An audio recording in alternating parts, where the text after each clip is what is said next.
오늘 주시는 하나님 말씀은 다니엘서 4장 29절에서 33절 말씀인데요. 우리 한 절씩 교독하도록 하겠습니다. 29절 제가 읽습니다. 12달이 지난 후에 내가 바벨론 왕궁 지붕에서 거닐세.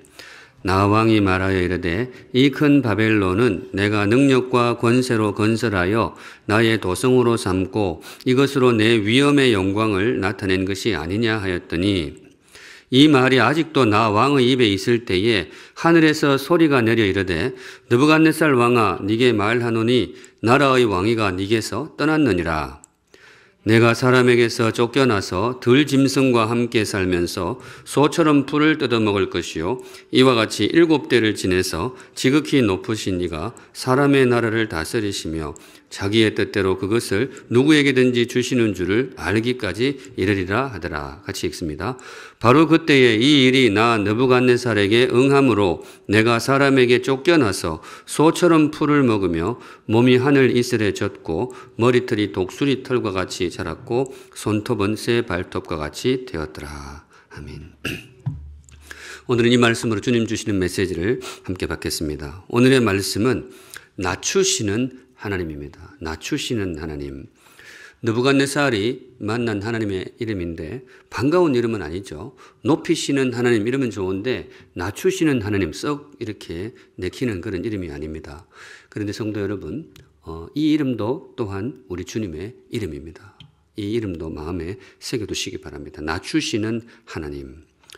오늘 주님께서 느부갓네살을 낮추십니다. 황제인데 굉장히 많이 낮추세요. 엄청나게 비천하고 심지어 비참한 자리로 이 사람을 낮추십니다. 황제의 자리에서 짐승의 자리로. 본문 좀 전에 읽으실 때에 이게 그 이야기 다 이해하셨는지 모르겠는데 내용이 뭔가 하면 황제가 미쳐가지고 짐승이 되었다라는 그런 이야기입니다. 짐승처럼 되었다. 33절에 바로 그때에 이 일이 나 느부갓네살에게 응함으로 내가 사람에게 쫓겨나서 소처럼 풀을 먹으며 몸이 하늘 이슬에 젖고 이 황제가 정신줄을 놓고 소처럼 풀을 뜯어먹는 거예요. 실제로 역사적인 토판 기록에 그런 것이 있다고 제가 본 것 같습니다. 황제가 정신줄을 놓고 소처럼 이렇게 풀을 뜯어먹는 거죠. 그리고 잠도 궁에서 자지 않고 바깥 한 대잠을 자는데 그러다 보니까 당연히 자기 몸 관리도 전혀 안 되는 거죠. 뒷부분이 그 이야기입니다. 머리털이 독수리 털과 같이 자랐고 손톱은 새 발톱과 같이 되었더라. 굉장히 안타까운 사건인데 그런데 이게 우발적으로 일어난 일이 아닙니다. 하나님이 미리 경고를 하셨고 때가 되매 실행하신 일입니다. 오늘 원래 본문은 4장 전체를 다 읽어야 되는데 너무 길어서 제가 일부만 읽었는데요. 4장 앞부분에 뭐가 나오는가 하면 황제가 꿈을 꿉니다. 이분이 예전에도 그 금신상 꿈을 꾸었는데 굉장히 기이한 꿈이었잖아요. 머리는 금이고 뭐 여기는 은이고 그랬는데 오늘도 정말로 범상치 않은 그런 꿈을 꾸는데 꿈에 거대한 나무를 한 그릇 봅니다. 이분 기록을 성경 내용을 보면 얼마나 거대한지 그 나무 꼭대기가 하늘에 닿았다 이렇게 꿈에 보니까 그랬던 거예요. 그리고 얼마나 높은지 땅 끝에서 봐도 이 나무는 보이더라. 엄청나게 큰 나무를 꿈에 본 거죠. 그리고 거기에 열매가 주렁주렁 달렸는데 열매의 양도 엄청나가지고 온 세상 사람들이 다 먹을 만한 그런 아주 거대한 나무를 꿈에 본 겁니다. 이게 뭔가 의미가 있어 보이잖아요. 그래서 이제 꿈속에서 그 나무를 보고 있는데 갑자기 어디선가 순찰자라고 불리는 사람, 메신저라고 하기도 하는데요. 그런 사람이 하나 나오더니만은 그 나무를 싹둑 베어버리는 거예요.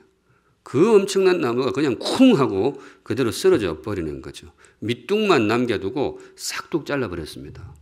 그리고는 그 남은 밑둥을 이 쇠사슬로 칭칭 감아가지고 숲속에 방치하는 거예요.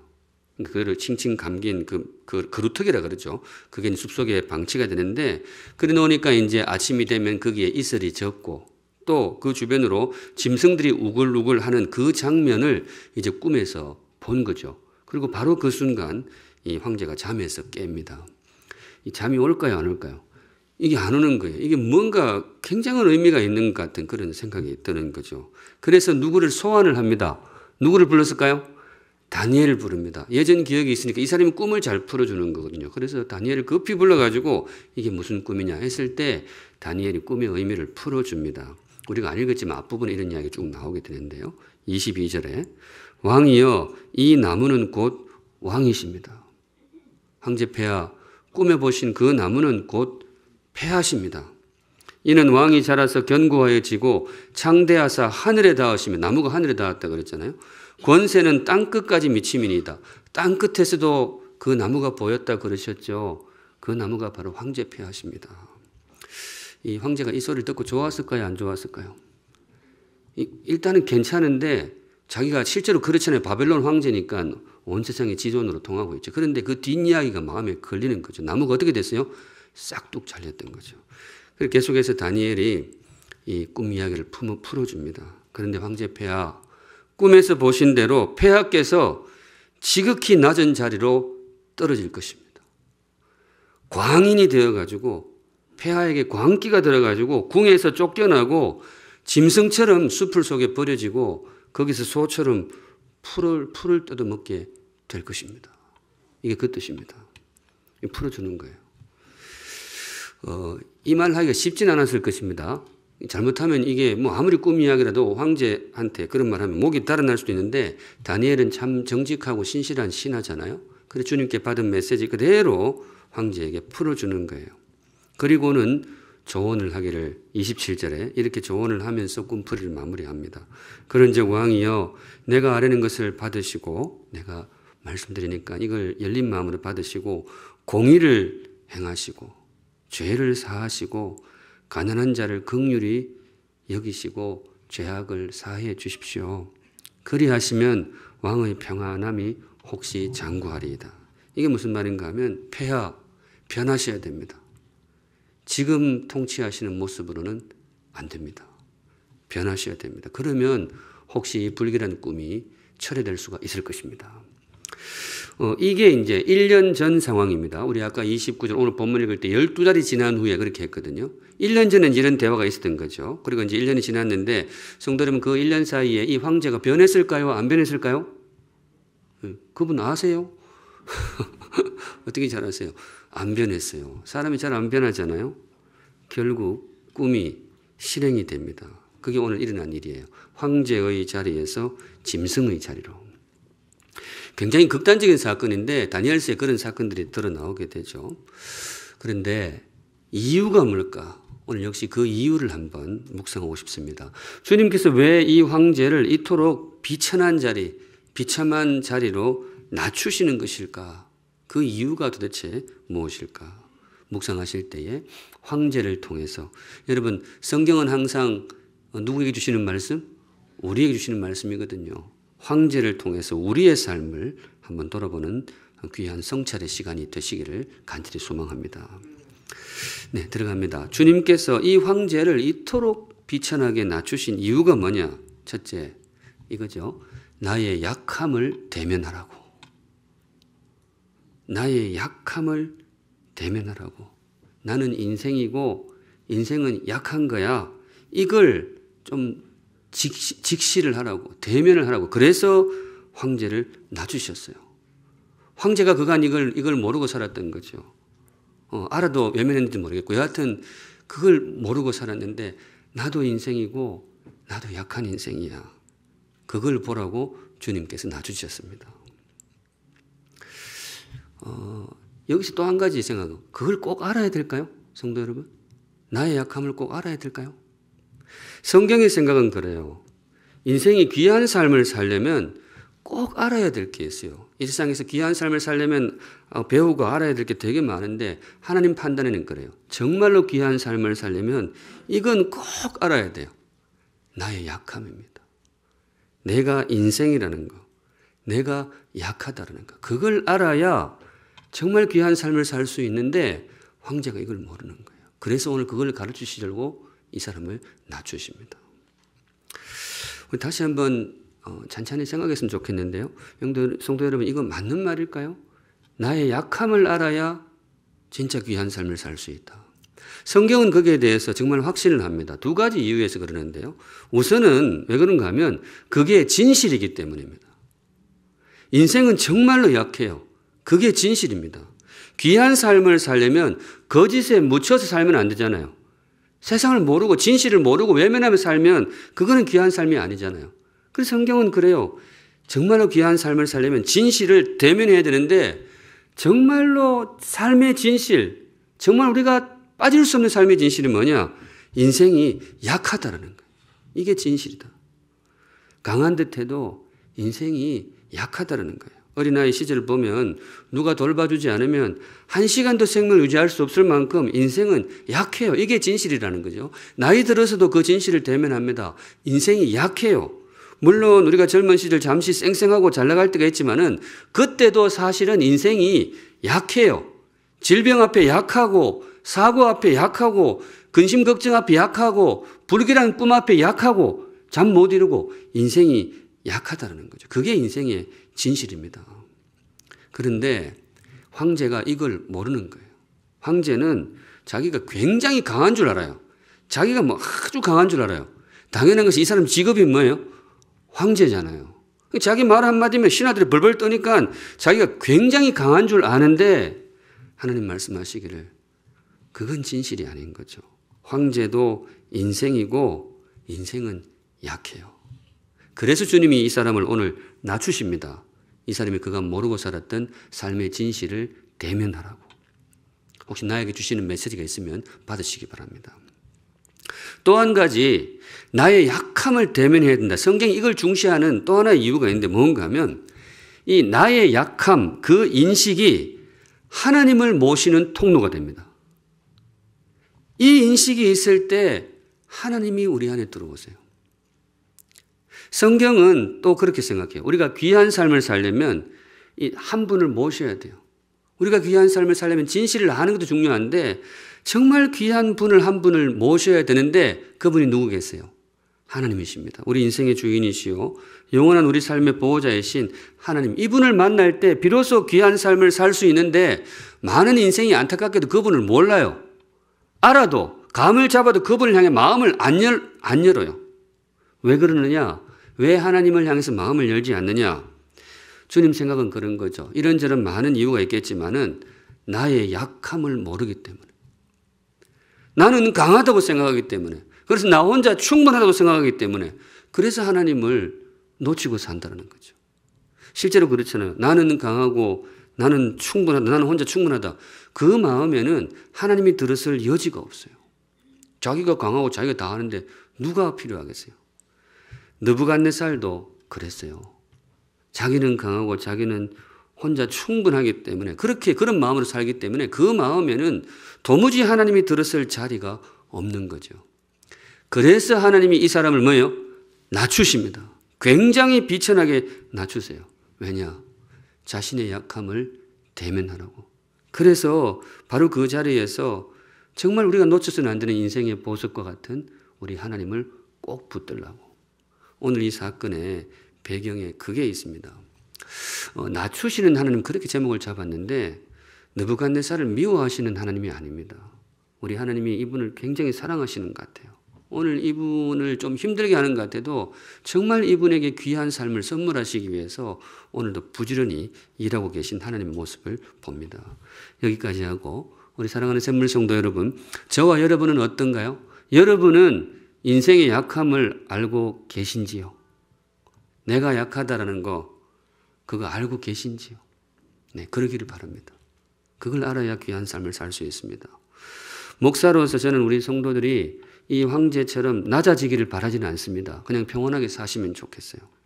그런데 그렇지만은 오늘 이 황제가 대면한 이 인생의 진실은 저와 여러분도 꼭 알기를 바랍니다. 내가 인생이라는 거, 그리고 인생은 약하다라는 거. 그게 진실이고 바로 그 마음에 우리 인생의 영원한 주인이시요 영원한 보호자이신 하나님이 임할 것입니다. 네, 그 삶이 진짜 존귀한 삶인 거예요. 그래서 이 사람을 낮추셨습니다. 한 걸음 나아가서 또 주님께서 느부갓네살을 이렇게 비천하게 낮추신 이유가 뭘까? 또 한 가지 이유가 있는데요. 두 번째는 은혜입니다. 은혜를 대면하라고. 은혜를 대면하라고. 성경의 생각은 그래요. 정말 이 땅에서 귀한 삶을 살려면 또 알아야 할 진실이 하나 더 있어요. 정말 귀한 삶을 살려면 이걸 알아야 돼요. 그게 뭔가 하면 은혜입니다. 내가 은혜 안에 살고 있다는 거. 이걸 알아야 귀한 삶을 살 수가 있는데 하나님 생각은 그런 거예요. 그런데 느부갓네살은 뭐예요? 이걸 몰라요. 이 사람은 이 삶의 여정 속에서 이 사람 개념 속에는 없는 게 있는데 은혜라는 개념 자체가 없어요. 예전에 왜 그런 분이 있었잖아요. 나폴레옹 사전에는 무슨 단어가 없어요? 불가능이 없다 그랬잖아요. 그분 내 사전에는 불가능이 없다 그랬는데 느부갓네살 사전에도 없는 단어가 있어요. 뭐가 없을까요?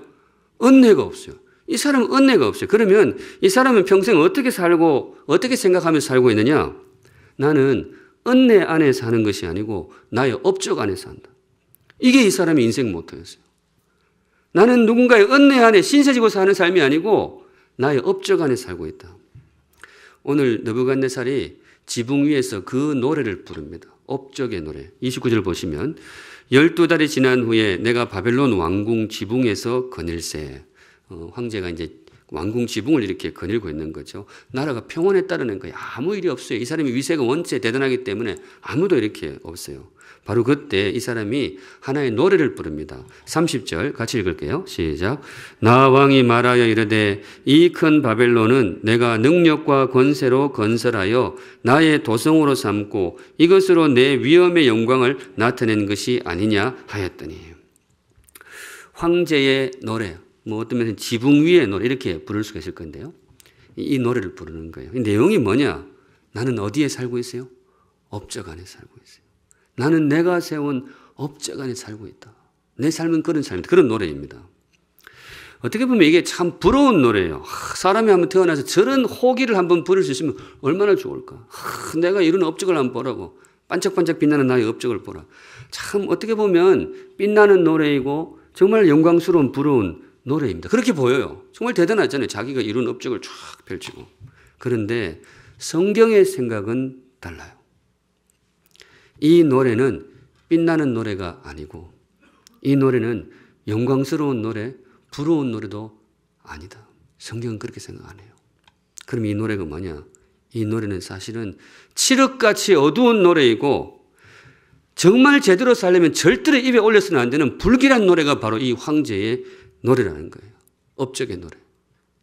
인생 제대로 살려면 절대로 이런 노래를 불러서는 안 된다. 어떤 면에서 그러느냐?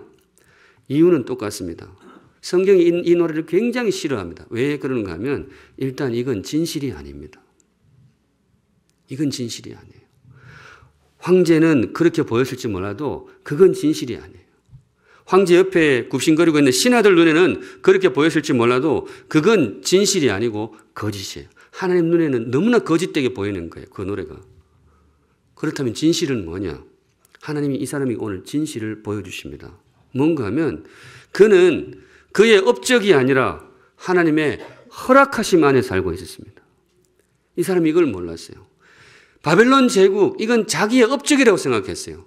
자기가 앉아있는 황제의 그 빛나는 자리, 그건 자기가 자기 힘으로 얻은 그 황제 자신의 업적이라고 생각했어요. 그런데 하나님 보시긴 그렇지 않아요. 너는 너의 업적 속에 살고 있는 것이 아니고 나의 허락 안에 살고 있는 거야. 31절이 그 말입니다. 31절. 이 말이 막 지붕에 노래를 부르고 있다 그랬잖아요. 내가 이렇게 업적을 세워 이렇게 하고 있다. 이 말이 아직도 나 황제의 입에 있을 때에 하늘에서 소리가 내리르되 하늘에서 소리가 들린 거예요. 뒷부분 같이 읽습니다. 시작.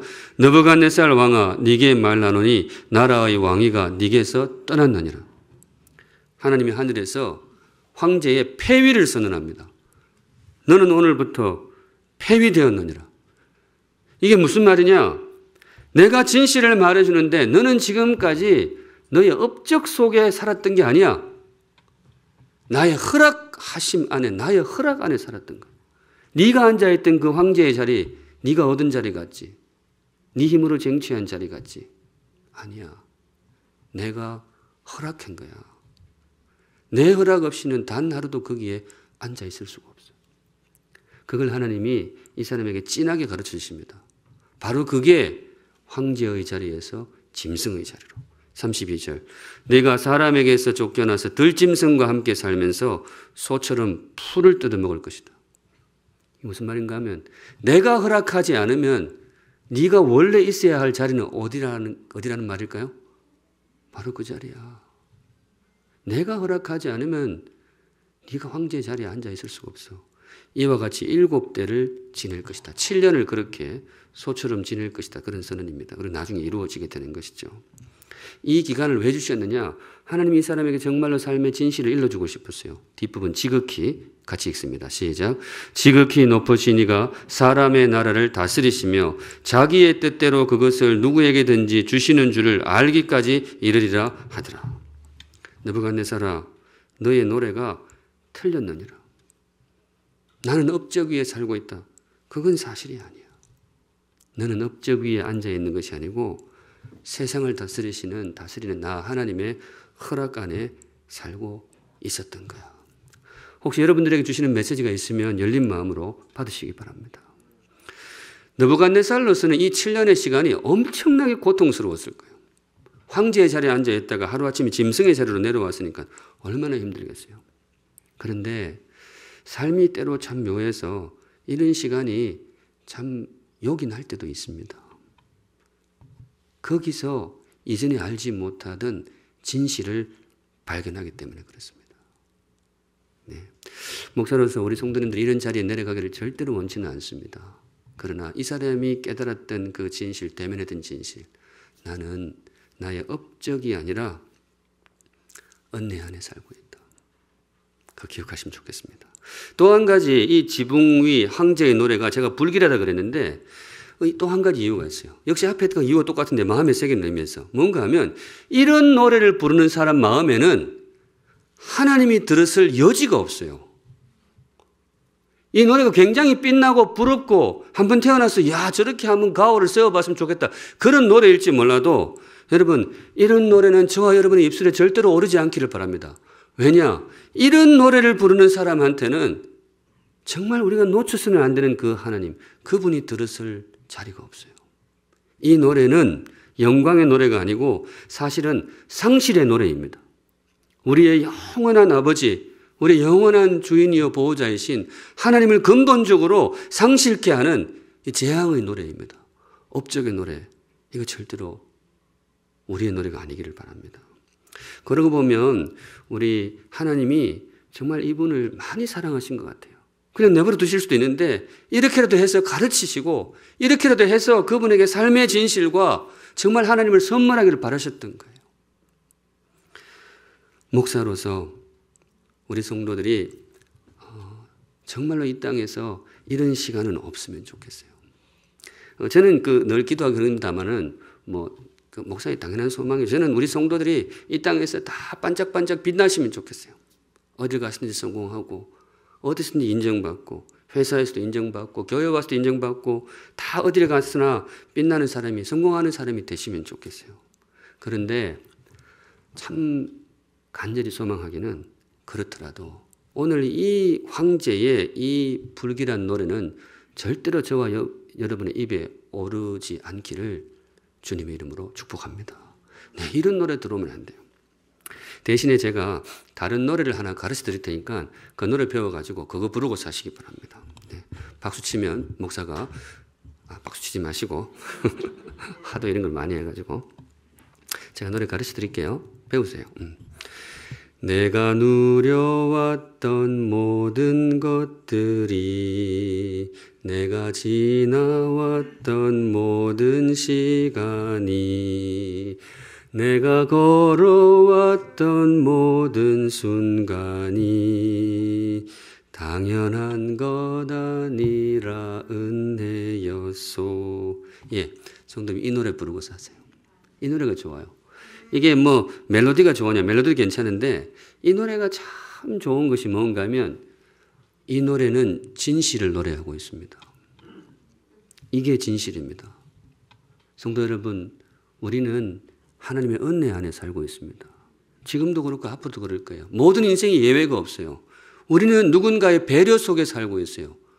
우리가 만든 지구별이 아닙니다. 단적인 예로. 우리가 만든 대기가 아닙니다.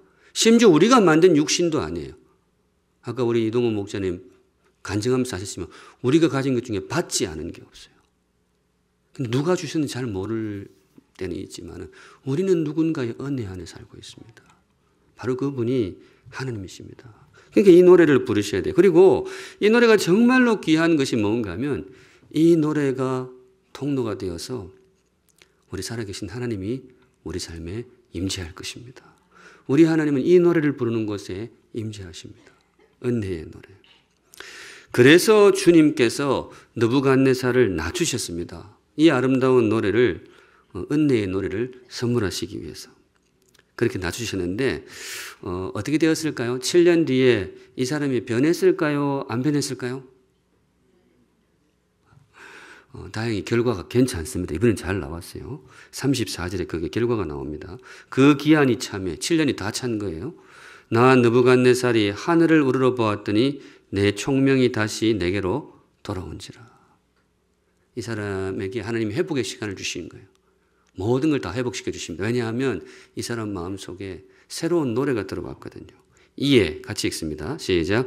이에 내가 지극히 높으신 이에게 감사하며 영생하시는 이를 찬양하고 경배하였나니 그 권세는 영원한 권세요 그 나라는 대대에 이르리로다. 이 사람이 평생에 쓰지 않던 단어가 여기 하나 나옵니다. 찾아보세요. 두 글자. 감자로 시작하고 사자로 끝나고 감사입니다. 원래는 이분의 사진에는 없는 단어가 있다고 그랬잖아요. 은혜가 없었어요. 다 자기의 업적이에요. 그러니까 감사할 거리가 없어요. 그런데 어떤 면에서는 태어나서 처음으로 이 사람이 이 감사의 단어를 받습니다. 새 노래가 주어진 거예요. 하나님께서 이분을 살리셨습니다.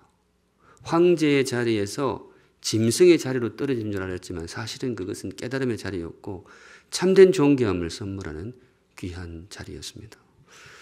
정말 업적의 노래를 띠로하고 은혜의 노래를 지혜롭게 선택한 우리 느부갓네살에게 축하를 보냅니다. 나에게 주시는 메시지가 있으면 성도 여러분 받으시기 바랍니다. 저와 여러분의 평생의 노래는 업적의 노래가 아니라 감사의 노래, 은혜의 노래가 되시기를 우리 주님의 이름으로 축복합니다. 아멘. 마지막으로 한 가지 더 묵상하고 싶은데요. 주님이 이 느부갓네살 황제를 이토록 비천하게 낮추신 이유가 뭘까? 하나님 주시고 싶은 선물이 많았던 것 같아요. 나의 약함을 아는 그 존귀한 삶, 또 은혜를 알고 살아가는 그 지혜로운 삶, 이걸 선물하시길 원하셨고, 마지막 세 번째는 뭔가 하면 섬김의 영광을 대면하도록, 섬김의 기쁨을 알도록, 굴림에서 섬김의 자리로. 황제라고 해서 다 아는 건 아니에요. 오히려 황제라는 자리가 올무가 되어가지고 삶의 진실을 놓치고 살아가는 게 굉장히 많다는 거죠. 나의 약함, 이 요긴한 지식을 황제의 이 용포 때문에, 황제라는 자리 때문에 이를 몰랐던 거죠. 내가 은혜 안에 살고 있다는 것. 이 황제라는 자리 때문에 어떤 면에서는 놓쳤던 거죠. 그런데 또 한 가지가 있어요. 황제의 자리에 앉아있으면 섬김의 기쁨을 몰라요. 오로지 아는 것이 뭔가 하면 굴림의 짜릿함입니다. 이 사람은 늘 그렇게 생각했던 거죠. 인생의 행복은 굴림하는 데 있다. 다른 사람 위에 굴림하는 것이 뻗어나는 것이고 그게 인생의 영광이다. 사실은 대부분의 사람들이 그렇게 생각합니다. 누구든지 굴림하고 싶어 하잖아요. 그리고 굴림의 자리가 굉장히 짜릿해요. 그게 일반적인 경험이기 때문에 느부갓네살이 꼭 남의 이야기가 아닌 거죠. 우리가 그래요. 저도 사실은 한때 굴림했던 적이 있습니다. 여러분 저를 가볍게 보지 마세요. 제가 그런 적이 있어요. 제 한마디면 그런 게 있었어요. 군대에서. 군에 있을 때. 지금 아들 군대 보내신 분들 죄송합니다만은 제가 군에서 주로 했던 일이 뭔가 하면 그 유격 화생방 교관을 했습니다. 제가 말씀을 드렸는데 수백 장정 제 한마디면 좌로 굴러 이러면 목소리도 크게 안 해요. 일부러 작게 합니다. 우로 굴러. 제일 많이 할 때는 600명을 한꺼번에 했거든요. 조교들은 빨간 모자 쓰는데 교관은 검은 거 씁니다. 딱 쓰고 제 전용 지팡이가 있어서 딱 올라가면 그 600장 지금 생각이 좀 짜릿하네요. 오로지 저만 쳐다봐. 저만. 제 한 목소리에 그냥 좌로 굴러. 지금은 뭐 아무도 안 구르잖아요. 그때는 제가 이렇게 한마디 하면 그 짜릿합니다. 제가 이제 지난 시절이지만 그 시절에 잠시 저도 권력의 맛을 보았던 것 같아요. 그게 짜릿한 게 있습니다. 그래서 많은 인생들이 그 순간을 이렇게 추구를 합니다. 그런데 우리 주님의 생각은 달라요. 그것보다 훨씬 더 깊은 기쁨이 있다는 거죠. 그것보다 정말 아름다운 기쁨이 있는데 그게 뭔가 하면 섬김의 기쁨. 굴림의 짜릿함, 이게 굉장히 짜릿해 보여도 이건 사실 우리의 영혼을 해치는 거예요. 거기에 심취해 있으면 영혼이 피폐해져요. 거기에 빠지면 안 된다는 거죠. 그런데 우리 하나님이 새로운 기쁨을 선물하시는데 섬김의 기쁨. 바로 그 섬기는 그 기쁨, 그건 정말 이 지구별에서 맛볼 수 있는 최고의 행복이다. 우리 주님의 생각은 그런 거예요. 성도 여러분 혹시 공감이 되시는지요? 많이 경험을 하시는지요? 제가 설교를 하면서 이게 경험이 그렇게 많지 않아서 이게 힘이 실리진 않는데 주님의 판단은 그래요. 굴림의 짜릿함보다 섬김의 기쁨이 훨씬 더 깊고 아름답고 행복하다. 그래서 우리 이 황제에게 주님이 그 경험을 주고 싶어 하셨어요.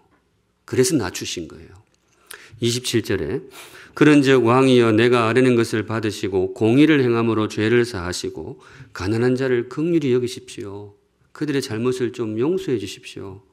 그리하시면 왕의 평안함이 혹시 장구하리이다. 이거 아까 다니엘이 꿈풀이 하면서 마지막으로 했던 충언이잖아요. 이게 무슨 말이냐? 하나님께서 다니엘을 통해서 느부갓네살을 새로운 기쁨으로 초대하는 거예요. 황제야, 네가 지금까지 그 굴림의 짜릿함 거기에 심취해가지고 너의 영혼이 피폐해졌는데 그거 버리고 참된 기쁨으로 오면 좋겠다. 섬김의 기쁨, 섬김의 영광, 섬김의 존귀함. 믿음으로 받으실 분은 주님 주시는 메시지를 열린 마음으로 받으시기 바랍니다. 예. 그 섬김의 기쁨, 우리 주님이 그냥 하시는 말씀은 아니고요. 누구보다 그걸 우리 주님이 잘 아세요. 굴림에서 섬김의 자리로. 다음 주에 이제 고난주간이 시작이 됩니다만은 우리 주님께서 걸어가신 길입니다.